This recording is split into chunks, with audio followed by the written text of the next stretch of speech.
Ya baik, Alhamdulillah pemirsa Gama Lama TV maupun para jamaah yang insya Allah dirahmati Allah.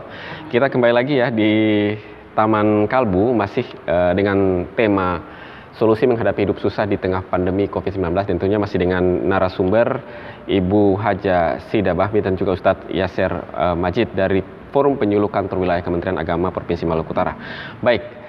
Saya memberikan kesempatan lagi nih untuk sesi bertanya dari Majelis Taklim Nurul Qalbi Ogalelano ya. Adakah yang mau bertanya? Oke, silakan Ibu. Assalamualaikum warahmatullahi wabarakatuh. Waalaikumsalam warahmatullahi wabarakatuh. Terima kasih kesempatan yang diberikan pada saya. Nama saya Raina Maras dari Majelis Taklim Nurul Qalbi Ogalelano. Di sini yang saya ingin bertanya yaitu tentang apa langkah yang baik buat keluarga agar tetap pertahankan rumah tangga ketika berada pada tingkat kesusahan. Wassalamualaikum warahmatullahi wabarakatuh. Waalaikumsalam warahmatullahi wabarakatuh. Ya baik ya, luar biasa. Ini pertanyaan yang cukup menarik ini dari Ibu Raina Maras ya. Baik, apa langkah yang terbaik ya untuk mempertahankan keluarga di tengah dalam menghadapi kesusahan ya. Ini kan juga tidak menjamin, ada keluarga yang bertahun-tahun hidup pun kalau tidak kuat pasti juga menemui masalah ya. Mungkin akan dijawab oleh Ibu Ustazah Sida. Baik, terima kasih Ibu Ena. Ini guru TK, ya, kepala sekolah RA. Iya, benar. Langkah-langkah apa? Apa langkah kita untuk bagaimana agar supaya kita mengambil langkah menghadapi kesusahan yang ada di dalam keluarga? Tadi saya sudah terangkan, saya sudah jelaskan bahwa tidak ada satu orang pun yang bisa menjamin kebahagiaan itu dia akan terus berjalan sampai pada akhirnya kita meninggal. Tetapi juga Allah memberikan kesempatan kebahagiaan itu ada orang yang bahagia sampai dia meninggal satu kali. Nah, dua ini diperhadapkan kepada kita. Saya di tengah jamaah yang berbahagia ini, saya ingin menyampaikan begini. Ada dua hewan yang menjadi tolak ukur pandangan kita. Hewan yang pertama adalah burung dan hewan yang kedua adalah ulat. Ulat ini yang biasa orang dapat di tanah, ya kan? Apalagi kalau di Galela tuh ulat cincin banyak tuh. Coba burung,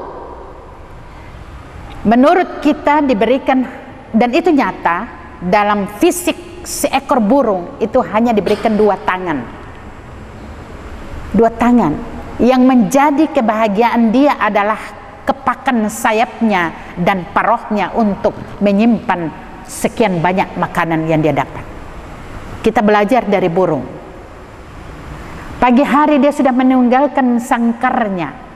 Kalau kita manusia pagi hari kita orang kasih tinggal rumah, mencari nafkah. Burung pagi hari meninggalkan sangkarnya, dia tinggalkan anak-anaknya. Kemana? Dia terbang tak menentu arah. Tetapi matanya jeli melihat.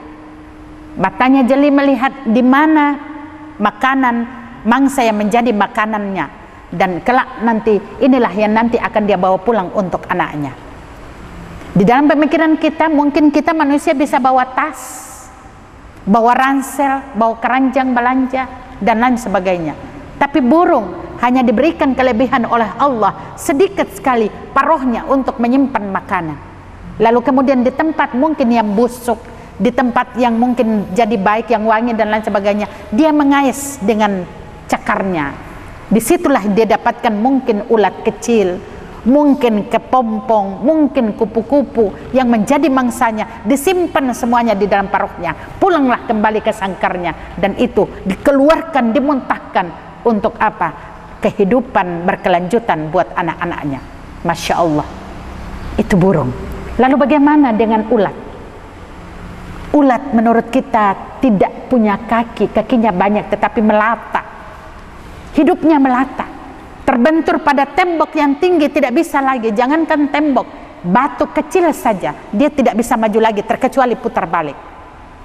Ulat. Pemirsa yang ada di rumah, Lalu mungkin dalam pemikiran kita dia tidak punya mata, dia tidak punya telinga, ketimbang kita manusia. Masya Allah, berdiri di atas kaki yang dua, kuat, ada tangan, dilengkapi oleh Allah dengan telinga, mata, semua panca indera dilengkapkan oleh Allah kepada kita. Tetapi burung dan ulat tidak pernah mengeluh, tidak pernah minta kejayaan kepada Allah, tidak pernah. Maka pada saat Nabi Sulaiman alaihissalam bersama bala tentaranya mau melawati, dia mendengarkan kerumunan atau kelompok semut-semut berbicara, ayo kalian menghindar, jangan sampai Sulaiman bersama bala tentaranya menginjak-injak kita. Nabi Sulaiman alaihissalam ketika itu mendengar percakapan semut, dia tertawa, dia senyum, lalu kemudian mengatakan kepada bala tentaranya, berhenti kita di sini sejenak. Semua anggotanya tidak tahu apa gerangan disuruh berhenti, karena diberikan kelebihan oleh Allah pendengaran daripada kelebihan mukjizat kepada Nabi Sulaiman alaihissalam, bisa berkomunikasi dengan namanya hewan. Masya Allah. Jemaah sekalian, pemirsa yang ada di rumah, lalu kemudian apa yang harus jika kita kaitkan dengan keluarga kita? Memang Bu, artinya yang pertama, kita tidak boleh banyak mengeluh. Allah kasih uji anak cuma demam, aduh sakit lagi. Ibu, anak kita cuma demam, anak orang lain sampai kejang-kejang, harus dibawa ke rumah sakit, biaya harus keluar, anak kita cuma demam. Maka itulah solusinya, semua ada di dalam Al-Quranul Karim. Yang sudah saya sering katakan, jika kita ingin tahu apa yang Allah perintahkan, kita membaca Al-Quran. Dan jika kita ingin komunikasi kita ini nyambung kepada Allah, kita harus khusyuk di dalam sholat, supaya kita bisa berkomunikasi dengan Allah. Ya Allah, ya Rabb, saya ingin keluarga saya bahagia. Jangan mengeluh di orang lain, jangan curhat di Facebook, jangan. Kita mengeluh, kita curhat di hadapan Allah Subhanahu wa ta'ala. Ini coba ya Pak Matia, kita lihat status-status yang ada. Maaf kalau ada di sini yang pernah bikin status, jangan tersinggung. Kalau tersinggung terlibat. Iya. Mulai sudah ngana kore pak kita, nanti ngana lihat di pembalasan. Masya Allah, ngana bikin pak kita hari ini, esok lusa pasti Allah balas. Tidak usah. Terjemahkan media sosial ini dengan memberikan solusi yang baik. Mungkin orang lain baca ketika kita bermedsos, ada jalan keluar melalui tulisan kita. Mungkin orang membaca apa yang kita tulis, ada perubahan di dalam dirinya. Berarti secara tidak langsung kita sudah berbuat kebaikan. Kita berikan kebaikan kepada orang lain. Hakul yakin Allah akan memberikan kebaikan itu kepada kita. Ketika orang membaca apa yang kita tulis, dia mendapat jalan keluar, maka Allah akan membalas jalan keluar itu kepada kita. Masya Allah. Jemaah sekalian yang dirahmati Allah Subhanahu wa ta'ala. Nah, ini contoh kecil misalnya, ibu penanya, Ibu Ena. Beliau seorang ibu guru. Menghadapi anak TK itu kan Pak Mat, 10 anak berarti 20 karakter. Karena anak itu dia bisa 50% ikut ibunya, 50% dia ikut dia punya bapak tabiat. Nah, ibu guru ini menghadapi 20 karakter. Masih perbaiki di sini, di sana, ibu gulu, kita mau ini. Satu di sini perbaiki, satu lagi muncul. Kalau tidak siap, emosionalnya itu muncul, maka bisa jadi anak orang lain pasti akan menerima sebab apa yang kita salurkan. Ini anak ini nih, tapi anak terlalu kesana ke apa? Nah, cubit, anaknya diam karena apa? Rasa sakit. Kalau ini kita lakukan di rumah, pasti akan terbiasa keluar. Maka itulah yang Rasulullah katakan, ibda binafsik, kembali kepada dirimu, mulai dari dirimu, jangan mulai dari orang lain. Maka mohon izin Pak Mat, saya ingin tambahkan sedikit. Ketika Nabi Zakaria alaihissalam melakukan syiar, dia menemukan dua kelompok manusia. Kelompok manusia yang pertama adalah diberikan ujian oleh Allah, anaknya sakit. Suaminya kemana? Suaminya melanglang buana mencari nafkah. Kelompok yang kedua, keluarga yang kedua hidup penuh dengan apa yang dia inginkan, semua ada. Buah-buahan ada, kurma ada, air zam-zam ada, semua ada. Nabi Zakaria memberikan solusi kepada orang yang susah tadi. Anaknya sakit, dia dekati ibu.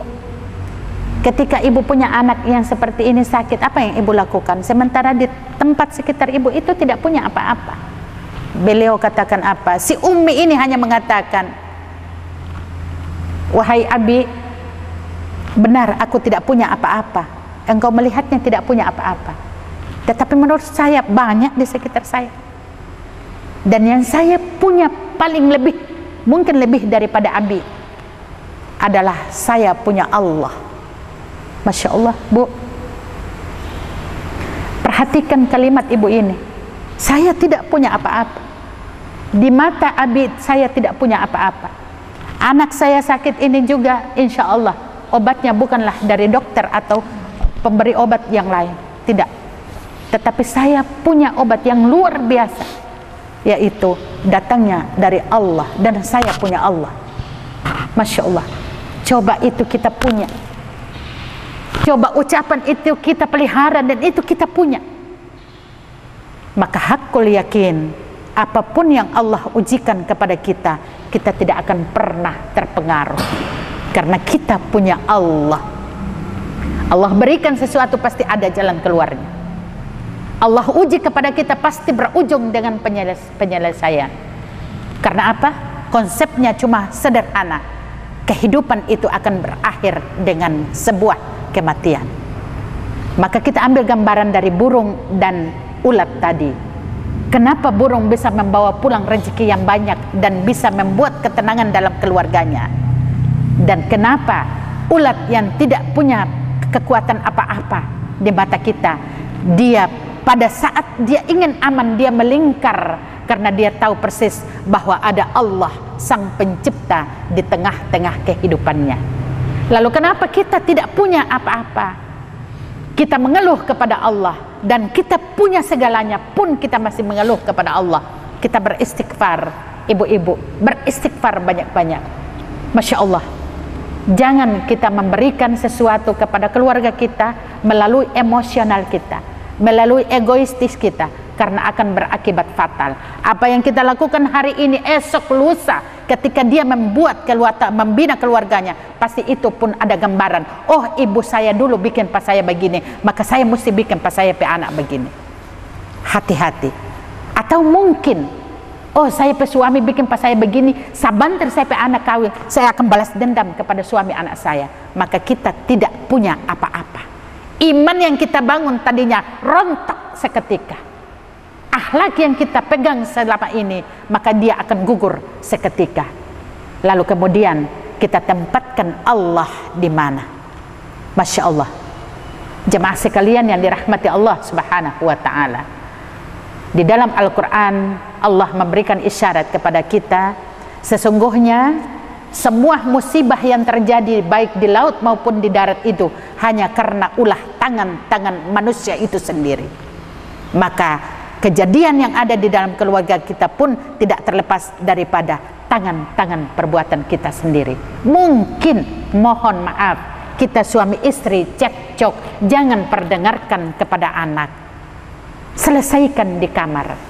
Mungkin kita suami istri ada permasalahan tentang keuangan, jangan bicarakan di depan anak, masuk ke dalam kamar. Mungkin kita suami istri ada permasalahan tentang besan kita, tentang mertua kita, jangan bicarakan di hadapan anak, karena anak melihat dengan kasat mata dan dia akan merekam di dalam memori kehidupannya.